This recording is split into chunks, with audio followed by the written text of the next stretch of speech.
친구 여러분, 우리는 분명히 하나님의 자녀입니다.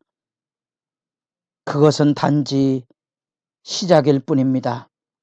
우리의 끝이 어떻게 될지는 아무도 모릅니다. 다만 우리가 아는 것은 그리스도께서 밝히 나타나실 때 우리가 그분을 뵐 것이며, 그분을 뵐 때 우리도 그분과 같이 되리라는 것입니다. 그분의 오심을 손꼽아 기다리는 우리는 순결하게 빛나는 예수의 삶을 모범으로 삼아 우리의 삶을 준비합니다. 새벽을 깨우는 거룩한 기도자 여러분, 생명의 말씀에 우리의 믿음의 다름질이 늘 은혜 안에 새롭기를 소망합니다. 오늘 우리가 읽어갈 말씀은 요한일서 3장 1절에서 12절까지의 말씀으로서 하나님이 우리에게 찾아오신, 그 빛으로 찾아오신 새로운 창조의 역사의 영광, 그래서 언제나 우리는 죄의 지배로부터 자기를 깨끗게 해야 하고, 이제 그 안에서 하나님의 자녀로 어떻게 살아갈 것인가 하는 믿음의 다양한 주제들을 3장에서 5장까지 살펴보게 될 것입니다.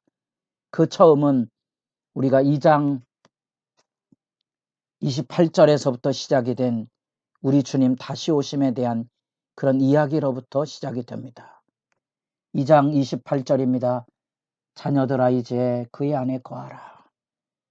주 안에서 거하는 삶 안에 우리는 구원의 영역의 삶 안에 의의를 행하는 것, 주 안에서 행하는 삶이 우리 안에 이루어지는데, 우리 3장 2절에 나타난 대로 구원이 시작이 됐습니다. 끝이 아닙니다. 주님 다시 오실 것입니다. 주님 다시 오실 것인데, 주님 다시 오심에 대한 생생한 산소망과 복된 소망이 우리를 붙들고 있어야 하고, 그래서 많은 신약학자들이 이 재림신앙을 신약성경에서 318 구절 안에서 발견했다고 합니다. 모든 영역 속에 주님 다시 오심의 생생한 이야기가 우리에게 신앙의 현실, 의를 행하는 신앙의 원동력이 되고 있다는 사실입니다. 그래서 진리를 붙들고 주님을 맞아야 되는데 3장 2절에 바로 그 얘기입니다. 장래에 어떻게 될지는 아무도 모르지만 주님 다시 오심에 대한 확신, 곧 주를 향하여 이 소망을 가진 자마다 그의 깨끗함 같이 자기를 깨끗게 하느니라. 그 모든 것을 움직이는 것은 이 하나님으로부터 흘러넘치는 사랑의 교제가 주님 다시 오심에 대한 두렵고 떨림으로써 의를 행하는데, 의를 행하는 삶은 죄 가운데 끊임없이 무너질 수밖에 없는 우리의 한계와 연약함이 있지만 그리스도의 사랑이 우리를 다시 붙들어 일으켜 세웁니다. 복음을 쓴 목적을 확인하십시오. 2장 1절, 12절, 21절, 27절 분명하게 일깨워주고 있는 복음의 진리는 우리로 하여금 주 안에서 죄를 씻어내고 마귀의 일을 멸함으로써 정결에 이르게 하는 소망이 있는 겁니다. 그 소망 안에서 우리는 비로소 하나님의 구원의 경륜을 깨닫습니다. 아들의 영상을 본받아 가는 거죠. 그리스도의 영상을 본받아 사는 삶입니다. 3장 1절 보라 아버지께서 어떠한 사랑을 우리에게 베푸사 하나님의 자녀라 일컬음을 받게 하셨는가. 우리가 그러하도다. 그러므로 세상이 우리를 알지 못함은 그를 알지 못함이니라. 사랑의 교제 안에 없으면, 사랑의 교제 안에 누리지 못하면 이 구원의 진리를 알지 못하는 겁니다. 지금 요한은 편지글을 통하여 이 사랑의 교제 안에 나와 우리 하나님과 나와의 관계를, 그리스도를 직접 보고 듣고 그와 더불어 먹고 마시며 생활했던 생생한 그리스도의 존재를 그런 일상 안에서 복음으로 지금 교회에 전수하고 있는 겁니다. 우리는 요한의 글을 통하여 동일한 예수를 지금 영접하고 그 안에 서 있습니다. 그리스도 안에서 소망을 가지고 그리스도의 형상을 본받아 살아가는 주님 오심에 대한 의의 행위를 향하여 나아가는 겁니다. 그런데 우리의 발목을 잡고 있는 것이 2장에서 강조되었던 이 죄입니다. 그 죄를 통하여 우리에게 다가오는 거짓 신앙의 횡포를 지금 경고하고 있는 거지요. 그리스도께서 하시는 일이 뭡니까? 그리스도께서 하시는 일이 뭡니까? 바로 죄를 없애고 마귀의 일을 멸하시는 겁니다. 그래서 우리가 죄 가운데 행하지 말아야 됩니다. 주님 다시 오심을 기억하고 매일 그리스도의 형상을 하나님의 사랑 안에서 본받아서 주 오심을 준비하셔야 된다는 겁니다. 안타까운 것은 7절에 자녀들아 아무도 너희를 미혹하지 못하게 하라. 마귀는 바로 거짓 신앙을 통하여 교회당 안에 실제로 거짓 교사들이 밀려 들어와서 사람들과의 많은 고통과 분쟁과 다툼을 놓았고 그들의 거짓을 드러내므로 이 거짓 교사들을 교회 안에서 추방한 것으로 추정을 해볼 수 있습니다. 왜냐하면 청년들아 내가 너희에게 쓴 것은 너희가 강하고 하나님의 말씀이 너희 안에 거하시며 너희가 흉악한 자를 이기었음이니라. 2장 14절의 증언을 우리가 기억하고 계시록 2장 2절에 에베소 교회에 거짓을 드러냈다는 진리의 말씀 앞에 우리는 교회 안에서 일어났던 아픈 상처와 고통과 아픔을 되새겨 볼 수 있습니다. 9절 말씀 하나님께로부터 난 자마다 죄를 짓지 아니하나니 이는 하나님의 씨가 그의 속에 거하며 그도 범죄하지 못하는 것은 하나님께로부터 났음이니라.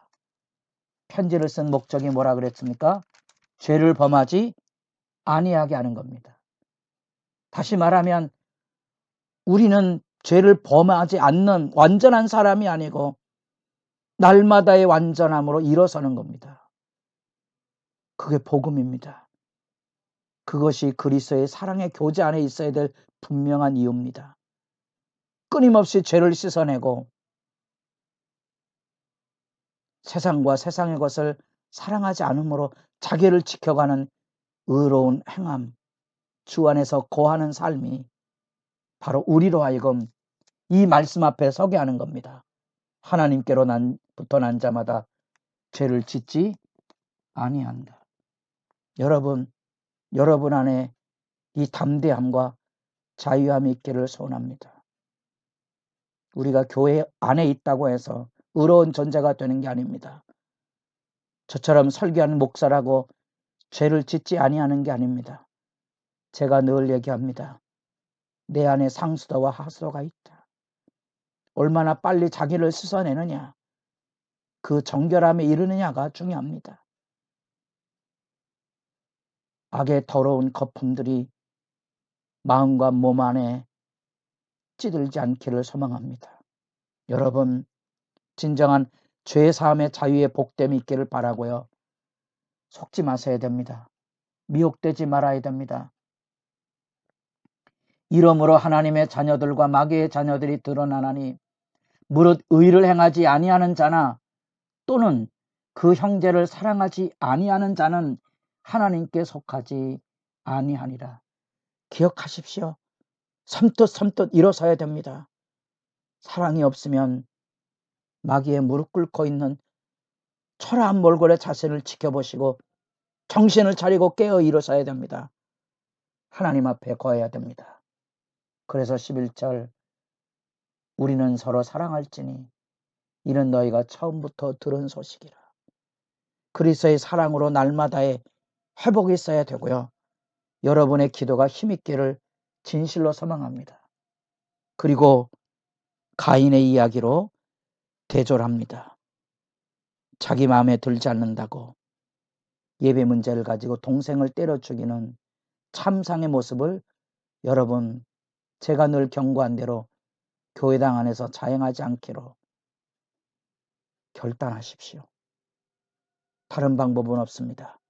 내 마음 안에 하나님의 사랑이 흐르게 하는 겁니다. 그래서 늘 마음의 깨끗함, 몸의 정결함을 가지고 하나님 앞에 나아가기를 힘쓰시고, 그렇기 위해서라도 오직 그리스도의 이름으로만 이루어지는 이 구원의 영광과 복음, 우리의 새벽을 가슴 설레게 하는 이 말씀과 기도의 이 복된 시간을 파수하십시오. 그리고 그리스도 앞에 머무십시오. 그리스도의 사랑이 밀려올 때까지. 거짓 교훈에 요동하지 마시고 진정한 사랑의 유대를 지켜가십시오. 때로는 앞이 보이지 않을 정도로, 때로는 인간적인 배신과 모욕을 드러낼 만큼의 고통이 퍼부을지 모르지만 그리스도를 생각하시고 신실이라는 충성됨을 보이십시오. 원수를 미워하는 것은 우리의 본분이 아닙니다. 하나님의 심판을 기다리십시오. 복됨이 있을 것입니다. 그 영광의 선은 주의 사람으로 서도록 기도의 시간이 깊어져 가기를 바랍니다.